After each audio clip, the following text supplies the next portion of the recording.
দেখছেন কলকাতা টিভির সঙ্গে রয়েছে আমি তাসমিনা। শুরু করছি সংবাদ সারাদিন। আর এই মুহূর্তে যে খবরের দিকে নজর রাখবো, ৩রা জুনের মধ্যে সব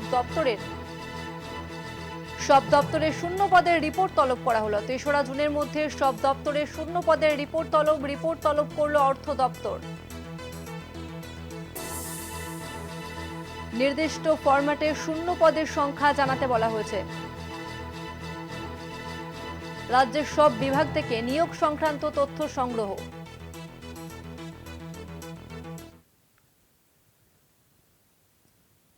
৩রা জুনের মধ্যে সব দপ্তরের শূন্য পদের রিপোর্ট তলব।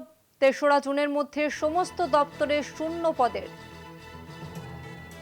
রিপোর্ট তলব করল অর্থ দপ্তর। নির্দিষ্ট ফরম্যাটে শূন্য পদের সংখ্যা জানাতে বলা হয়েছে। রাজ্যের সব বিভাগ থেকে নিয়োগ সংক্রান্ত তথ্য সংগ্রহ। সব দপ্তরের শূন্য পদের রিপোর্ট তলব অর্থ দপ্তরের। মুখ্যমন্ত্রীর নির্দেশের পর এবার দপ্তর ভিত্তিক শূন্য পদ পূরণে তৎপরতা রাজ্যের। আমরা কথা বলবো, আমাদের সঙ্গে ফোন লাইনে রয়েছেন বিশেষ প্রতিনিধি দেবাশিস সেনগুপ্ত। দেবাশিস, এই বিষয়ে কি জানা যাচ্ছে?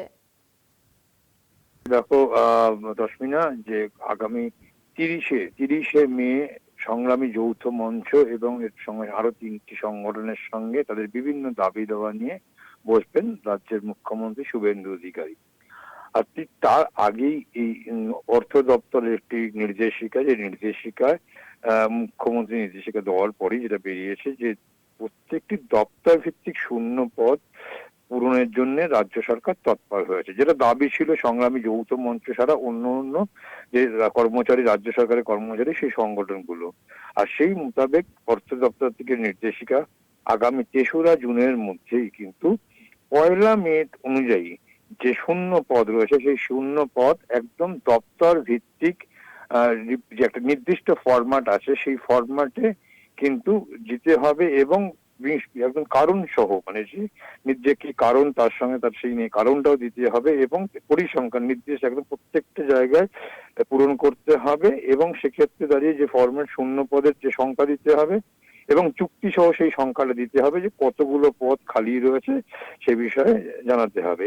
এবং এটা মনে করা হচ্ছে যে কাজের যে গতি সেই গতিতে আরো ত্বরান্বিত করার জন্য, যেন দীর্ঘদিন ধরে রাজ্যে কিন্তু কোন রকম নিয়োগ নেই, সেই নিয়োগের জট খুলতেই কিন্তু এমনটা সিদ্ধান্ত বলে মনে করছে বিশেষজ্ঞরা। কেন ইতিমধ্যেই কিন্তু মুখ্যমন্ত্রী কথা দিয়েছিলেন তিনি তার এখানে নতুন করে নিয়োগ করবেন না, সেই কথা মোতাবেক কিন্তু প্রশাসনিক কাজের গতি বাড়াতে এই সিদ্ধান্ত বলে মনে করছে এবং অর্থ দপ্তর সেই নির্দেশ দিয়ে বিভিন্ন ডিরেক্টরেট এবং আঞ্চলিক অফিসগুলিতে আলাদা আলাদা রিপোর্ট দেওয়ার নির্দেশ। আবারও জানিয়ে রাখি ১লা মে ২০২৬ পর্যন্ত যে শূন্য পদের হিসাব হবে তা কিন্তু এই নির্দেশে দিতে হবে এবং নির্দিষ্ট ফরম্যাটে দিতে হবে এবং তার যুক্তি সহ যে সেখানে কতগুলো পদ রয়েছে তা সরাসরি নিয়োগে কত পদ পূরণ করতে হবে তারও কিন্তু যুক্তি দিতে হবে প্রত্যেকটি দপ্তরকে।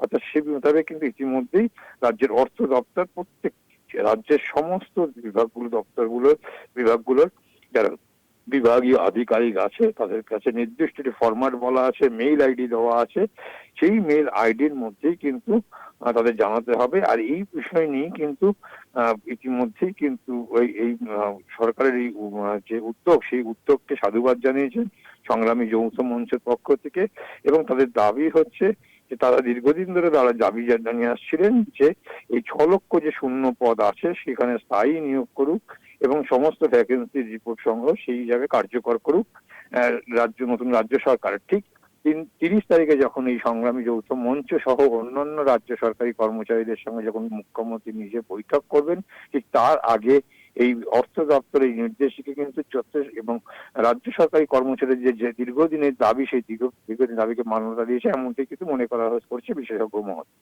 ধন্যবাদ দেবাশিস। মুখ্যমন্ত্রীর নির্দেশের পর অর্থ দপ্তর সমস্ত দপ্তরের শূন্য পদের রিপোর্ট চাইল।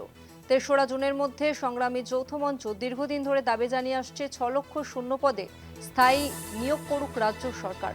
সমস্ত ভ্যাকেন্সি রিপোর্ট সংগ্রহ সেই দাবি কার্যকরী করুক নতুন রাজ্য সরকার।